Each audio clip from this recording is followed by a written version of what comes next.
Hi guys, it's Stacey here from tycoonfactory.com, and today I have with me the lovely Lisa. Lisa is a successful businesswoman. She has a tutoring business that she's built up from scratch, and she also is a mindset expert. So she also has a blog that focuses on mindset and the importance of success mindset in business and other areas of your life as well. And she's qualified with NLP, which is Neuro-Linguistic Programming. So welcome, Lisa.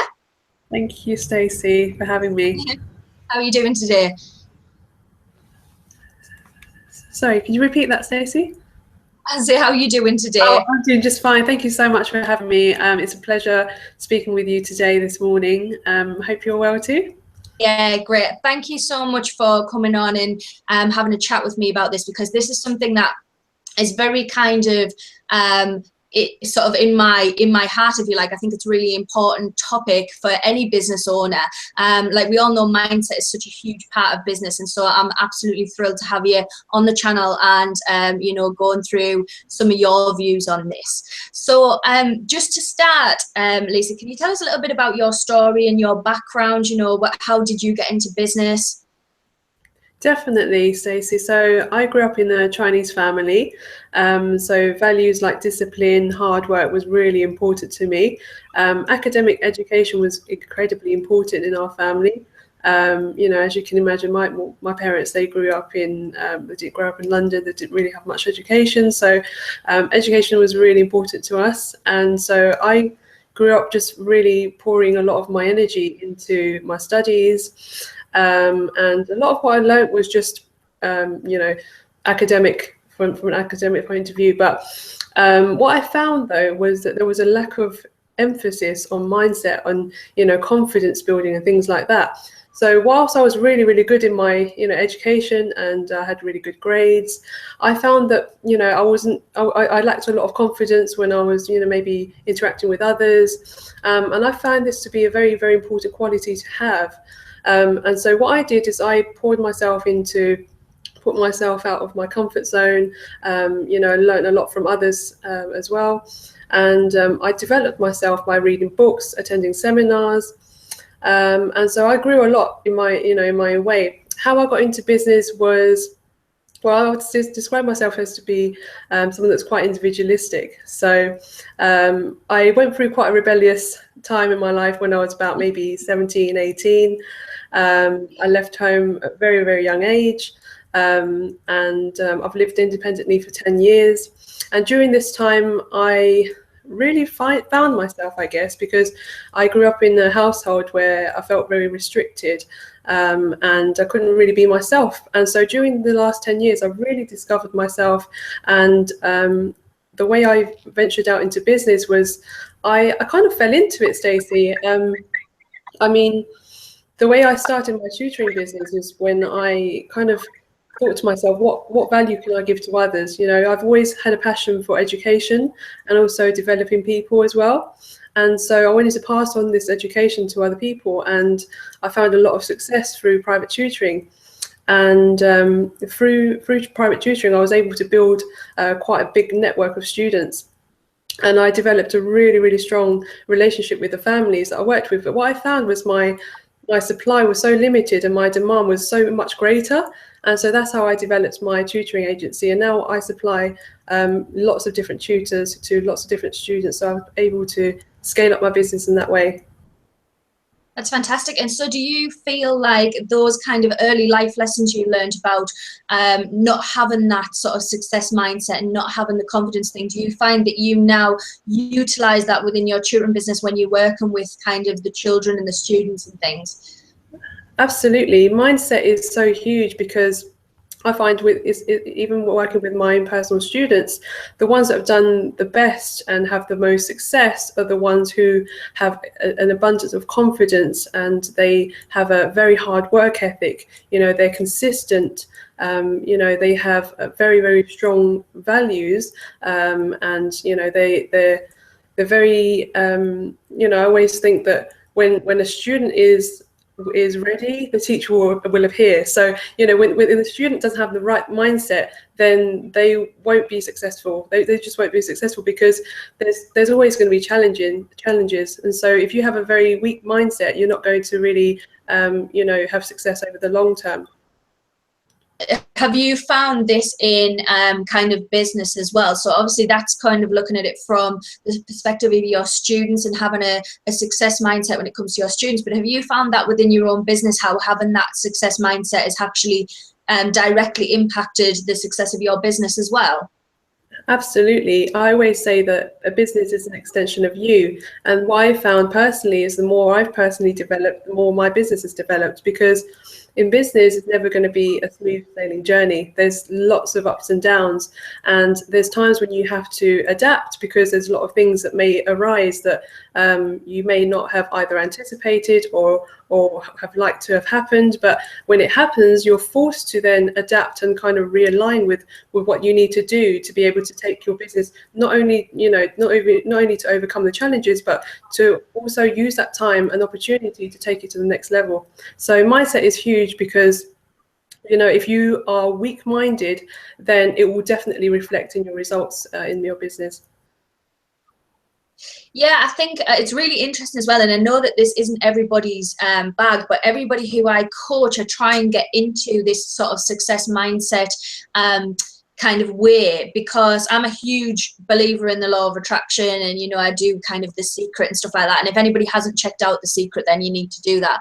But I work a lot with the law of attraction, and I always remember a kind of mentor saying to me quite a long time ago that if you come from a place of gratitude, that you will kind of not stumble at blocks, because even your failures you sort of grateful for. Something that I probably in almost the universe for successes, for everything, even for the failures as well. And is that something that you kind of practice, you know, the gratitude journal and all that kind of thing? Absolutely, Stacey. I mean, gratitude is so important, because when you come from that place, it will show up in everything you do. You know, the way you speak to your customers, the way you treat people. And business is a people's game. It's not, you know, for me, it's all about building that relationship with people. And if you're someone that is not grateful, or doesn't practice the law of attraction, or it's all about the self, you know, the ego, then that will definitely show up. And to be honest with you, your clients will be able to pick up on that.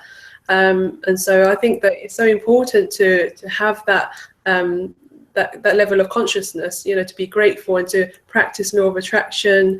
You know, people pick up on it. You know, I say people buy into people, and if you come from a place of just wanting to make money, for example, then people will pick up on that. And even if you might have short-term success in business that way, it definitely won't be long-term, I'd say. To because we actually then saw the sound completely went off. So what you were talking about there is coming from a place where you're in it to help others and provide value, and then the rest kind of flows, as opposed to just being in it for money, and that makes a huge difference to the success of your business. Absolutely. You know, it shows up, you know, with everything you do. When you come from a place of gratitude, people will pick up on that, as opposed to if you're coming from a place of just focusing on the self, you know, what's in it for me. Clients and customers will be able to see that, and it's not a really good way to do business, in my opinion. You know, I prefer to do things honestly, and I think in my dealings, because it's all for the long term. You know, when you build that relationship with your customers or your clients, then you'll have a client for life, I think. Yeah, absolutely. And that's something kind of I've noticed personally, but I actually remember years ago doing it was part of an essay that I did when I did my business degree. I was looking into the impact of being an ethical business on the actual business growth, and the results were just absolutely outstanding. So every single time they found that the businesses that performed kind of more ethically or had this kind of ethical standpoint were actually more successful when it came to growth. And I think that just absolutely speaks volumes. And the same, a few weeks ago, I was doing a a bit of research on the charity angle. I sent out an email about this to some of the viewers may have. But I was talking about how if you add a charity angle to your physical product, then it actually increases sales. And again, it's almost like you are appealing to your customers' desires to kind of want to help. And, you know, by being that ethical thing, they can feel like they can relate to you more. And I think it makes such a huge difference, you know. Absolutely, Stacey. I mean, in my personal opinion, the reason why I feel that I've had quite a lot of success in my business is that kind of personal touch that I've always added. I think people really appreciate that human element, because why do they buy from you, or why do they come to you and not another company, for example? And oftentimes it's that personal element that you give out to someone. You know, people like to resonate with you. People don't want you to, you know, just be like another company. People want to know the person behind it and what their values are. And so I quite agree with what you're saying, Stacey, about the whole ethical angle.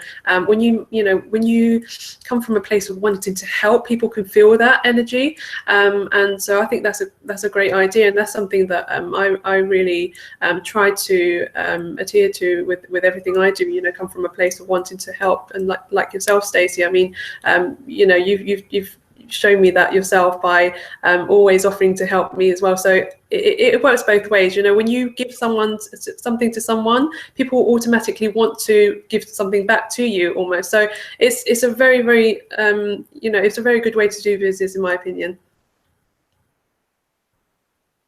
Absolutely. I think what you're saying as well about people wanting to get to know the person, I think that's really interesting, because one of the things that I cannot stress enough is how you're going to impact more people if you speak to them. So it's about almost reaching them on a personal level.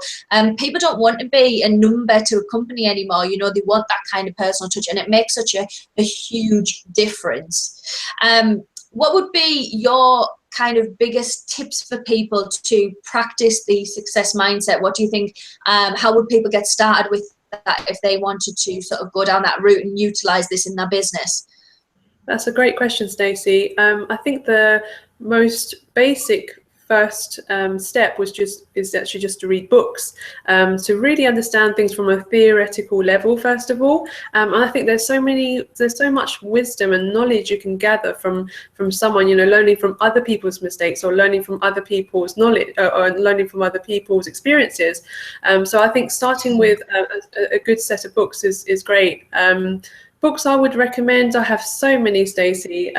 Depends what you're looking for, really. If you're looking for entrepreneurship, or if you're looking for, let's say, personal development, then there's different books. But my personal favorite for personal development has to be Awaken the Giant Within by Tony Robbins, because he really understands people, and, you know, what really drives people, what really motivates people, what is behind people's actions, you know, what causes us to make certain decisions. And now he focuses a lot on NLP, which is actually very, very it's something that a lot of people in personal development use. So it's really understanding what drives people, what drives our behavior. And a lot of the times what I found is actually the pain and pleasure principle, where, you know, people are driven towards pleasure and driven away from pain. So if you can understand where your pain and pleasure points are, and what's driving you to take all the actions you are in your life, then you'll really be able to raise your level of consciousness, and you'll be mindful of what's actually driving your decisions.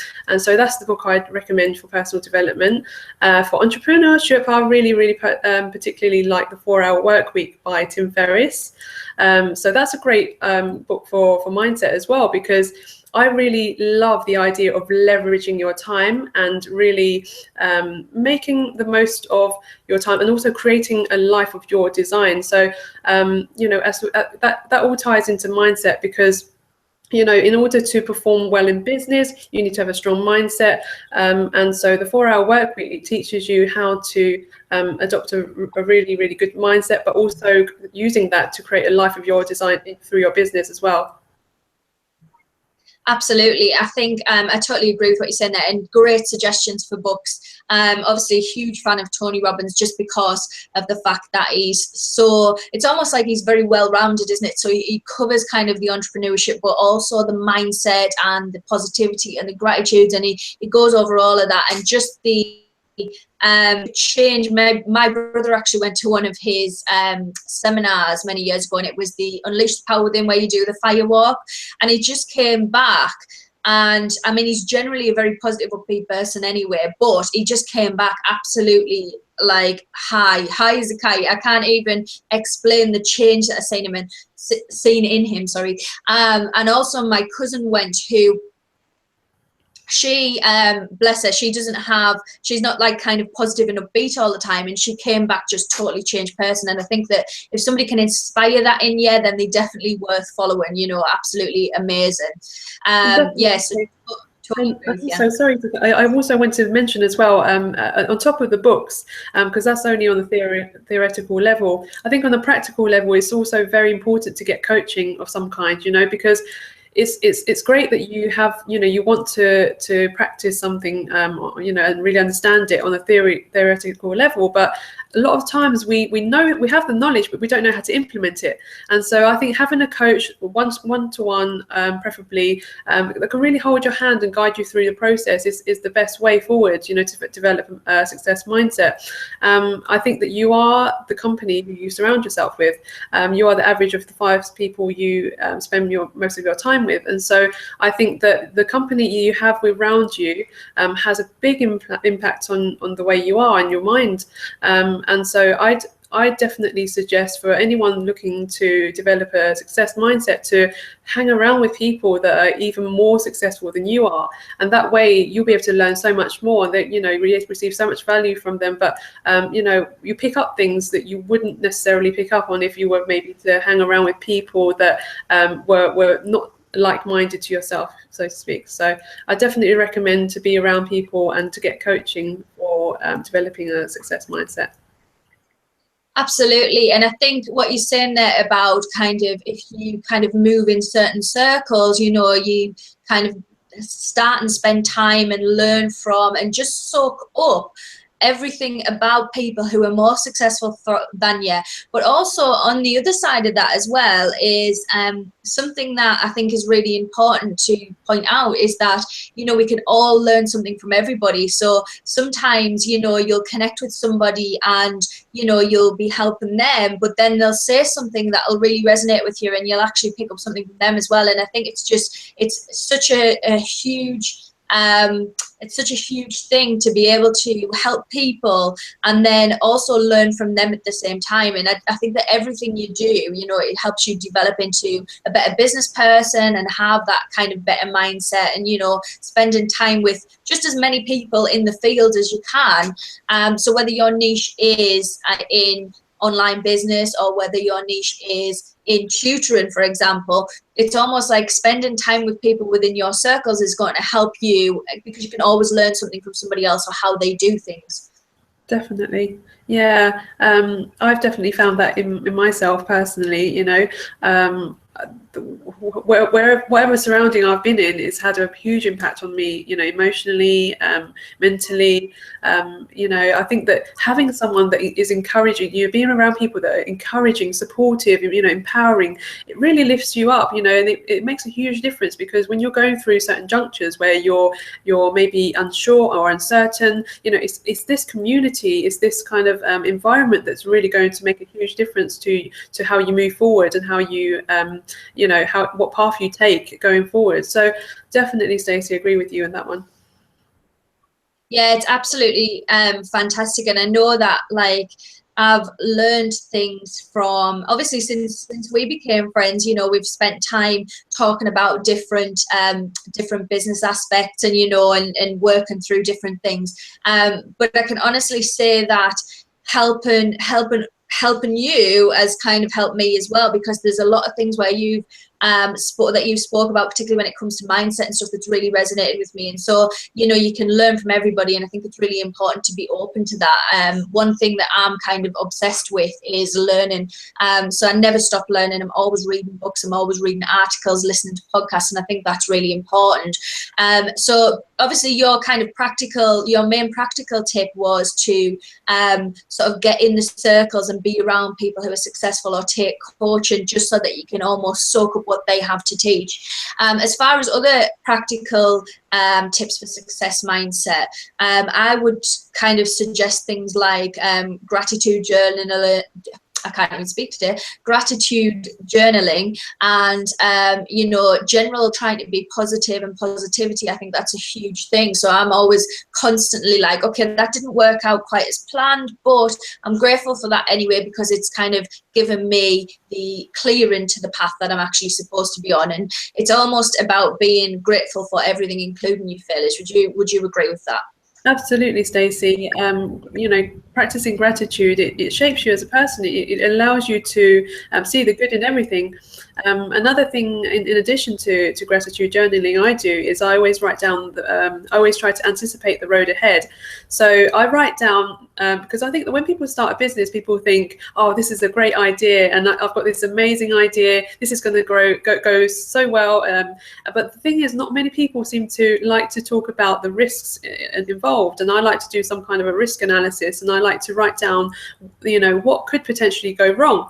And then if I do that, then I can mentally take myself to that place, so that if it does arise, and hopefully it doesn't, but if it does arise, then I know exactly what to do. And I also know how I'm going to deal with it mentally. And I think that a lot of times when people fail in business or in anything, it's because they've not been able to anticipate the road ahead. And then what happens is they panic, or they think, oh, the sort of their limiting belief starts to play on their mind and think, oh, is this right for me? Or, you know, this is a failure. And, you know, their whole approach is so different, as opposed to someone who's got that success abundance mentality, you know, that this is, and also that kind of mindset that, you know, I refuse to fail.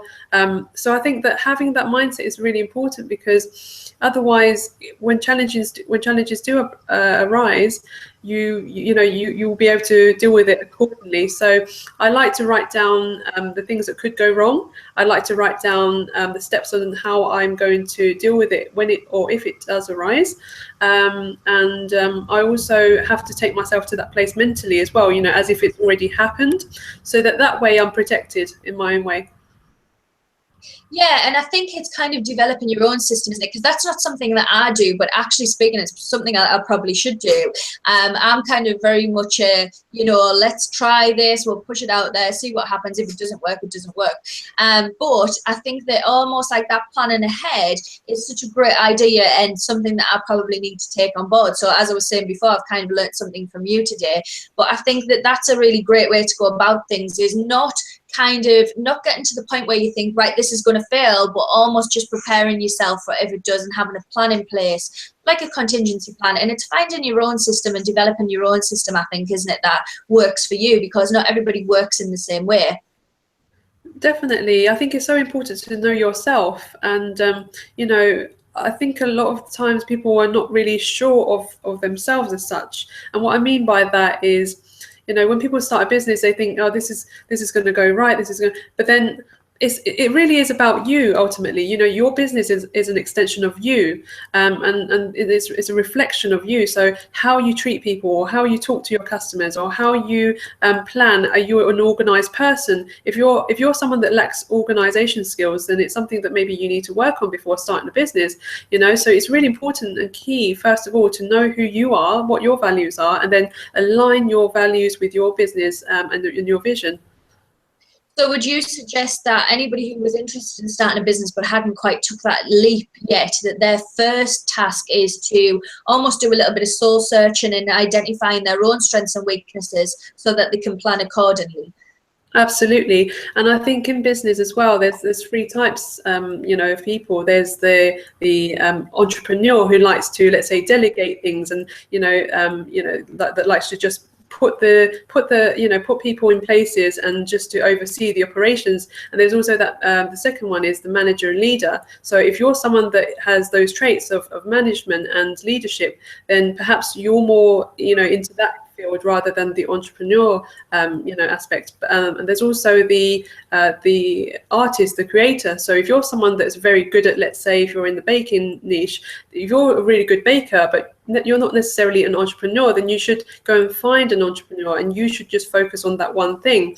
And so, yeah, I definitely think it's so important to do that soul searching and be honest with yourself, because you can't be everything. An entrepreneur is an entrepreneur. They may not be a baker, for example. You need to really identify what is it that you really are.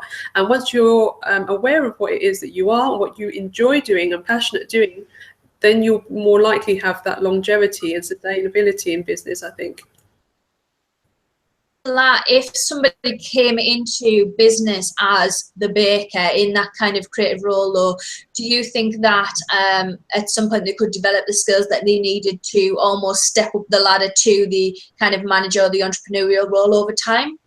I believe so, although I also believe that as default, we have qualities that are quite ingrained in us. So, for instance, with me, I realized that I'm probably more the entrepreneur. As much as I love what I do, the tutoring side and everything, I'm really, really passionate about it. I think there's definitely, you're definitely more skewed towards one, because I believe that we can't be everything, right? We can't be the baker and the entrepreneur and the manager and the accounts manager, So I think it's so important to know what is it that you are default as a person. What do you enjoy doing? What are you good at doing? And what would you prefer to delegate towards others?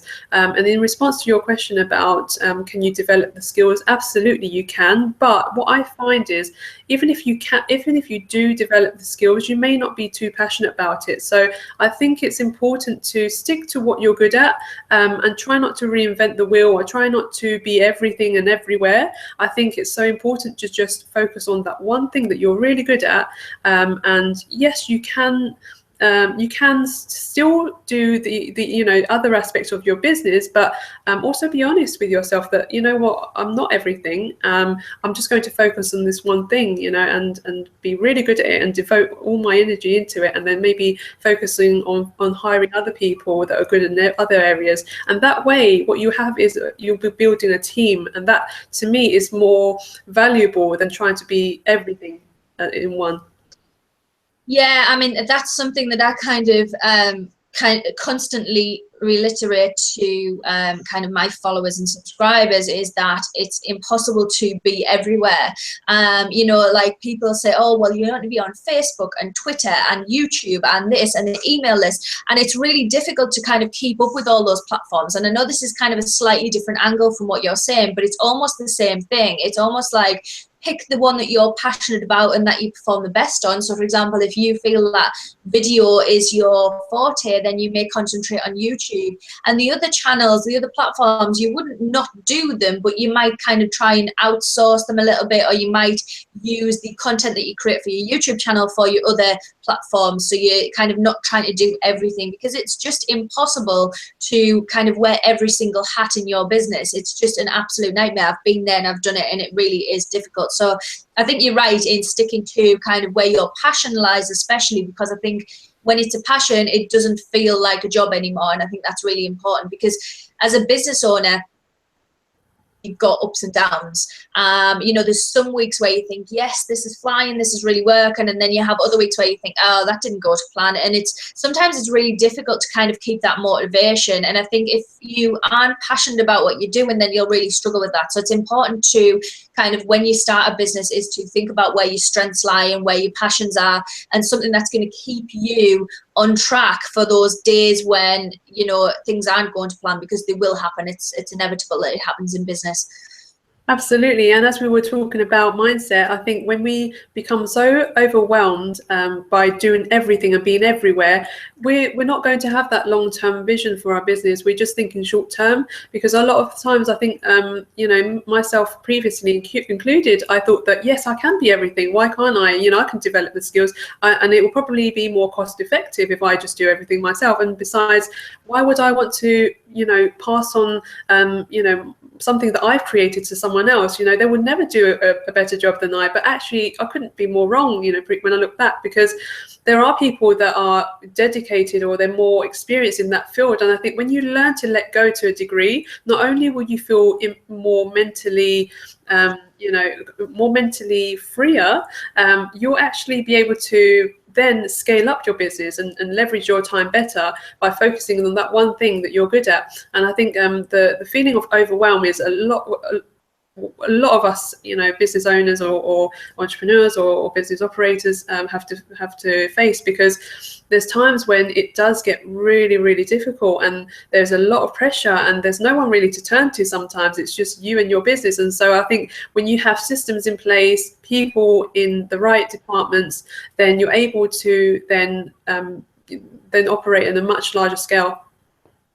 It's almost like having the success mindset side and the theoretical side like working alongside the practical things, like having people in place to do certain jobs. It's almost like the two work really well together. And I think it's just fascinating to listen to your views on success mindset and how that works alongside business and operating procedures and things. It's really fascinating to hear.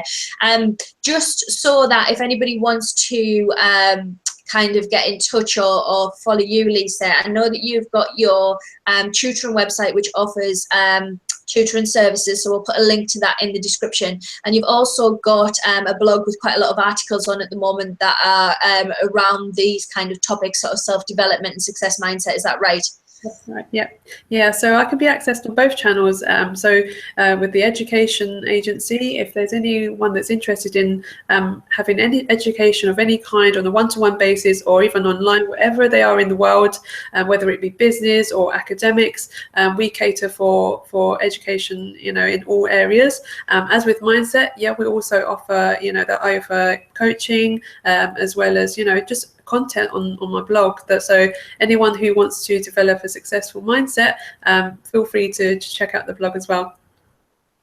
So what I'll do is I'll actually put the links in the description to Lisa's website, but they are mindfulphilosophy.com is the self-development website. And what is your website for your tutoring business, Lisa? It's teliostutors.com. That's TELIOSTUTORS.com. So what I'll do is I'll actually put the links in the description for that, so that you can check those out. I can't recommend this lady highly enough. She's absolutely wonderful to work with and lovely. And I hope that's been help to you guys. I hope that you've taken something away from that that's going to help you in your business get the right success mindset. And hopefully we will do a follow-up interview with Lisa at some point as well. So that would be great. So guys, thank you for joining us live. This video will be available on YouTube as well, recorded. I'll add in the links and things later today. So I hope that's been helpful, and we shall speak to you soon. Thank you.